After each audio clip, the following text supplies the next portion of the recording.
समाकलन प्रतिस्थापन की सहायता से समाकलन का जो अपना टॉपिक चल रहा है उसमें विभिन्न प्रकार की प्रश्नों को विगत 3-4 दिन से आपको हल कराया जा रहा था तथा कुछ समस्याएं भी दी जा रही थी जिनका निदान आपको स्वयं करना था। इसी क्रम में आज एक और प्रॉब्लम हम लेते हैं जिसमें प्रतिस्थापन तो होगा ही, साथ ही साथ यह एक अन्य प्रक्रिया से भी गुजरेगा। ये प्रश्न वह प्रक्रिया कौन सी होगी ये आपको प्रश्न को हल करते समय बताया जाएगा। चलिए, ये प्रश्न है आपका, समाकलन करना है tan इनवर्स x अपान 1 प्लस एक्स स्क्वायर, और जो 1 प्लस एक्स स्क्वायर है उस पर होल पावर है 3/2 dx। हमने इस फलन को थोड़ा सा परिवर्तित किया, बदले हुए रूप में लिखा। क्या लिखा? इस पावर को 3/2 को तोड़ दिया।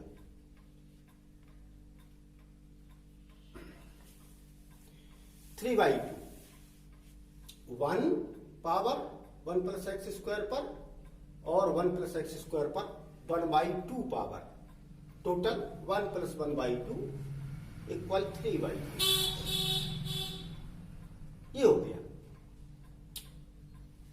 प्रतिस्थापन किया, लेट हम जानते हैं tan इनवर्स x का अवकल गुणांक क्या होता है। So let tan inverse x equal t। अवकलन करने पर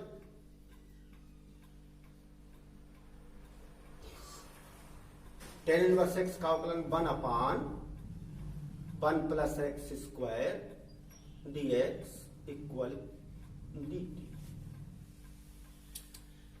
हमने अपने प्रश्न को देखा, जहां पर tan इनवर्स x है वहां हम t लिख देंगे, 1 अपान 1 प्लस एक्स स्क्वायर के स्थान पर dt लिख देंगे। परंतु यह अभी हमारा अपरिवर्तित रहेगा, तो जो under root 1 plus x square है अथवा 1 प्लस एक्स स्क्वायर पावर 1/2 है, इसे भी बदलना चाहिए। तो हमने जहां t वैल्यू दी है वहीं से चलते हैं। tan inverse x equal t, then x equal, स्वाभाविक है, tan t, x equal tan t। तो x square equal tan square t and 1 plus x square equal 1 plus tan square t means sec square t। इसे पुनः समझ लेंगे। tan inverse x equal t, अवकलन करेंगे। tan inverse x का अवकलन 1 upon 1 plus x square dx equal dt। तो tan inverse x के स्थान पर t लिखा जा सकता है, 1 अपान 1 प्लस एक्स स्क्वायर के स्थान पर dx के स्थान पर dt लिखा जा सकता है। परंतु ये जो दूसरा पद है हर में, जिसे हम under root 1 plus x square कहेंगे या 1 प्लस एक्स स्क्वायर पावर 1/2 कहेंगे, उसे भी बदलना पड़ेगा। वो कैसे बदलेगा? वह बदलेगा tan inverse x equal t, then x equal tan t and x square equal tan square t, दोनों ओर का स्क्वायर कर दिया गया, तथा 1 plus x square equal 1 plus tan square t, दोनों ओर 1 जोड़ दिया गया। और 1 प्लस टेन स्क्वायर टी को हम बोलते हैं sec square t. 1 plus tan square t equal sec square t. अब हमें क्या प्राप्त होता है हम देखते हैं। Tan inverse x equal t 1/1 plus x square equal d t और 1 plus x square equal sec square t and power 1/2 equal t D t upon square भी है और 1/2 यानी रूट भी है, वर्ग भी है, वर्गमूल भी है, दोनों ही निरस्त हो जाएंगे और बचेगा सेक टी। या यही परिवर्तित होकर के हमारा प्रश्न हो जाएगा T cos T D T cos T sec ऊपर पहुंचा T cos T D T. ये हमारे लिए बिल्कुल नई चीज है। T cos T D T ये नया है, क्योंकि अभी तक आपने प्रतिस्थापन जब किया तो समाकलन के लिए आपको केवल एक पद ही मिला,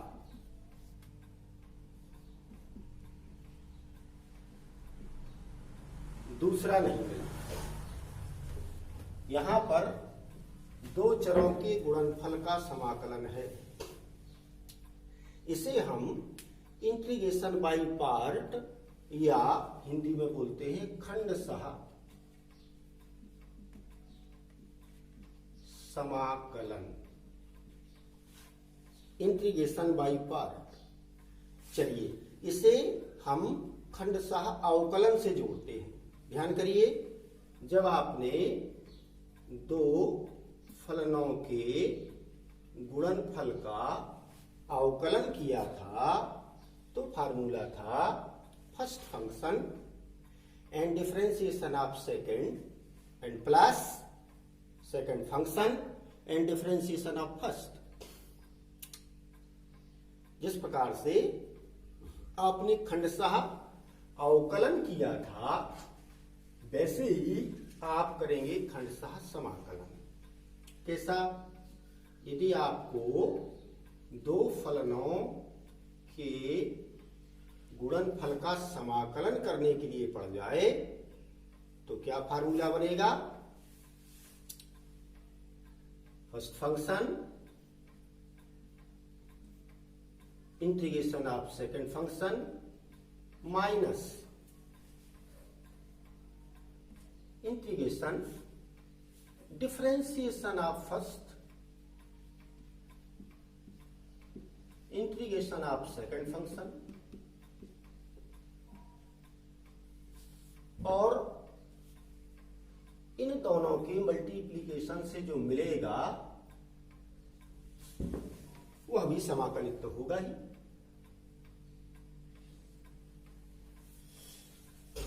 एक बात और ध्यान देने की है, इसमें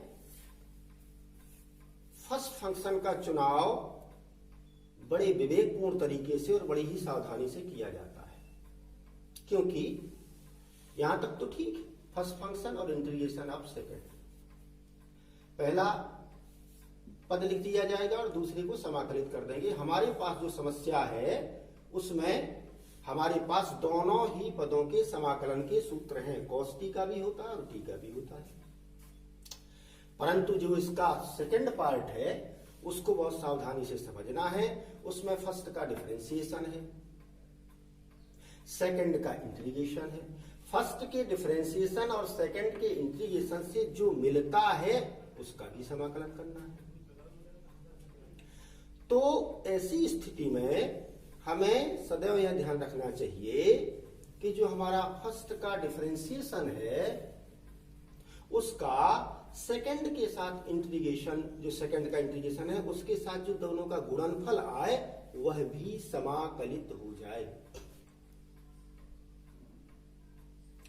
ऐसा केवल दो स्थितियों में होगा। एक तो तब जब सेकंड पार्ट की दोनों कंडीशंस का गुणनफल समाकलनीय हो, अथवा फर्स्ट फंक्शन डिफरेंशिएट होकर के कांस्टेंट में कन्वर्ट हो जाए। फर्स्ट फंक्शन डिफरेंशिएट होकर के अचर बन जाए, एक कंडीशन ये है। दूसरी ये है फर्स्ट का डिफरेंशिएशन, सेकंड का इंटीग्रेशन, ये दोनों जब गुणित हो तो इनका गुणनफल समाकलनीय हो जाए। इसलिए जो हमारे प्रश्न में पहले लिखा है वह ही फर्स्ट फंक्शन है, ऐसा बिल्कुल आवश्यक नहीं है। फर्स्ट फंक्शन का नाम आप देंगे, आप मानेंगे कौन सा फर्स्ट है और कौन सा सेकंड है।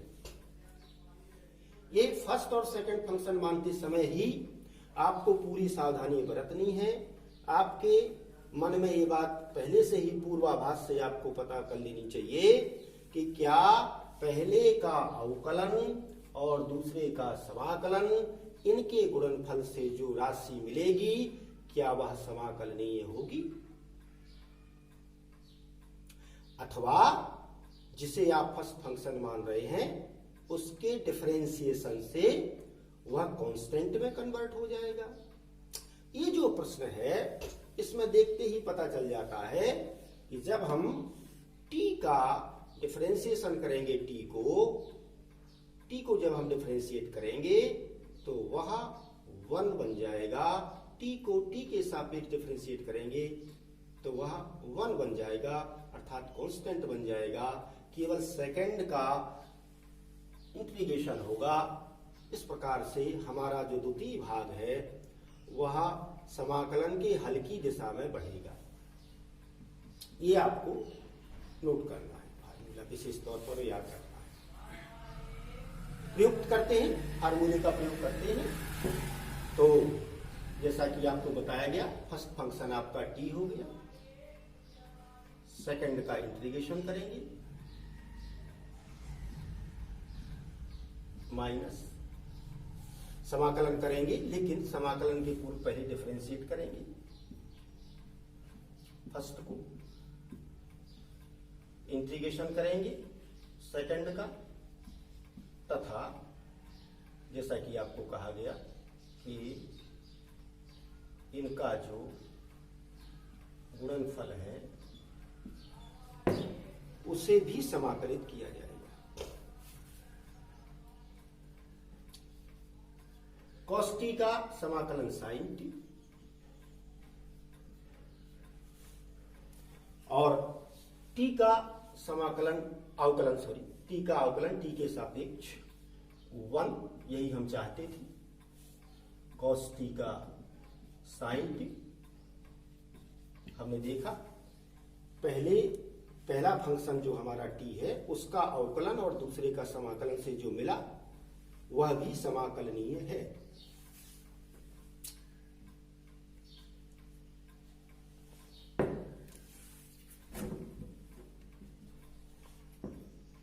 t sin t यथावत लिख देंगे minus integration of sin t का जब समाकलन करेंगे तो माइनस cos t, तो माइनस आगे है, टोटल हो जाएगा cos t and plus c। अब यह प्रश्न समाकलित हो चुका है, परंतु जिस चर में हमारा समाकलन अप्राप्त हुआ है हमें उस रूप में नहीं देना है, बल्कि x के रूप में देना है। पुनः जहां से हम चले थे वहां पर चलते हैं। हमने माना था tan इनवर्स x बराबर t, और t को x में कन्वर्ट करने का सबसे बढ़िया तरीका रहेगा x बराबर tan t, सबसे अच्छा तरीका ये रहेगा, आप एक समकोण त्रिभुज बना लें, इसके नीचे अपनी तरफ से 1 लिख लें। एक समकोण त्रिभुज बना लीजिए, tan थीटा बराबर लंब बटे आधार x/1 एंगल हो गया t, और इसका कर्ण निकाल लें, 1 प्लस एक्स स्क्वायर निकाल लें। जब आप ऐसा कर लेंगे तो बहुत सारे परिणाम आपके सामने होंगे। कौन कौन से? साइन टी का मान आपको तुरंत मिल जाएगा, लंब बटे कर्ण x/√1 plus x square. Sine t का मिल जाएगा, कॉस टी का मान भी आपको मिल जाएगा 1/√1 प्लस एक्स स्क्वायर। और इस प्रकार से आपका जो परिणाम है वह मान रखने पर प्राप्त हो जाएगा। पहले टी का मान रख देते हैं, tan inverse x, tan inverse x, sine t का मान रख देते हैं, x/√1 plus x square, cos t का मान रख देते हैं 1/√1 प्लस एक्स स्क्वायर प्लस सी। ये हमारा परिणाम है। अब आप इसमें से कुछ कॉमन आता है लीजिए, अन्यथा कोई दिक्कत नहीं है, यही आपका उचित उत्तर है। यहां इस बात को पुनः समझ लेंगे, जो हमने माना था tan inverse x equal T, और हमें अपना परिणाम चाहिए साइन टी के रूप में, कॉस टी के रूप में, x बराबर हो जाएगा tan t। सबसे बढ़िया तरीका ये है, जब आपको tan थीटा या tan a का मान प्राप्त हो जाए और साइन और कॉस के मान या अन्य त्रिकोणमितीय अनुपातों के मान आपको प्राप्त करने हो, तो उसका सर्वोत्तम तरीका ये होता है कि आप एक समकोण त्रिभुज बनाएं और tan t बराबर x, नीचे कुछ नहीं था हमने 1 लिख लिया, लंब बटे आधार, कर्ण निकाला, लंब और आधार की भुजाओं का वर्गों का योग और वर्गमूल, कर्ण आ गया √1 plus x square. Sine t का आंसर हमें तुरंत मिल गया, साइन टी बराबर x/√1 plus x square. Cos t का आंसर मिल गया 1/√1 प्लस एक्स स्क्वायर। इन मानों को, टी के मान को, साइन टी के मान को और कॉस टी के मान को, t sine t cos t, तीनों वैल्यूज को हमने रखा। टी के स्थान पर tan inverse x, sine t के स्थान पर x/√1 प्लस एक्स स्क्वायर, और कॉस टी के स्थान पर 1/√1 प्लस एक्स स्क्वायर ऐसा रखा। आप देख रहे हैं कि 1/√1 प्लस एक्स स्क्वायर दोनों पदों में से कॉमन भी आ सकता है, लिया जा सकता है, तो आप ले लीजिएगा। जब आप ऐसा कर लेंगे तो आपको प्राप्त हो जाएगा, ब्रैकेट के अंदर, ब्रैकेट के बाहर प्राप्त हो जाएगा 1/√1 प्लस एक्स स्क्वायर, अंदर प्राप्त हो जाएगा x tan inverse x plus 1, जिसे मैं इस प्रकार से लिख सकती हैं 1/√1 plus x square x tan inverse x plus 1 and plus सी। ये एक विशेष चीज है इसमें पहली बार हमने आपको इंटीग्रेशन बाय पार्ट, खंडशः समाकलन ये सिखाया, बताया। खंडशः अवकलन की तरह ही खंडशः समाकलन भी होता है। जब हमारे प्रश्न में दो चर पद गुणन में हमें प्राप्त हो जाएं और उन दोनों को एक पद बनाना संभव ना हो, तो ऐसी स्थिति में हम खंडशः समाकलन का प्रयोग करते हैं, और उसमें खंडशः समाकलन में का जो फार्मूला है वो है first function integration of second minus integration differentiation of first integration of second, और इनका गुणा करके। तो यहाँ पर फर्स्ट फंक्शन जिसको आप लेंगे उसका चुनाव करते समय पुनः बता दूं मैं, दो बातें ध्यान रखना पड़ती हैं। जिसे हम फर्स्ट फंक्शन मान रहे हैं उसका अवकलन कांस्टेंट हो जाए, नंबर 1। नंबर 2 यह है कि उसका का अवकलन जिसे आपने फर्स्ट माना है तथा सेकंड का समाकलन, दोनों का जब आप गुणनफल करें तो जो पद प्राप्त हो वह समाकलनीय हो।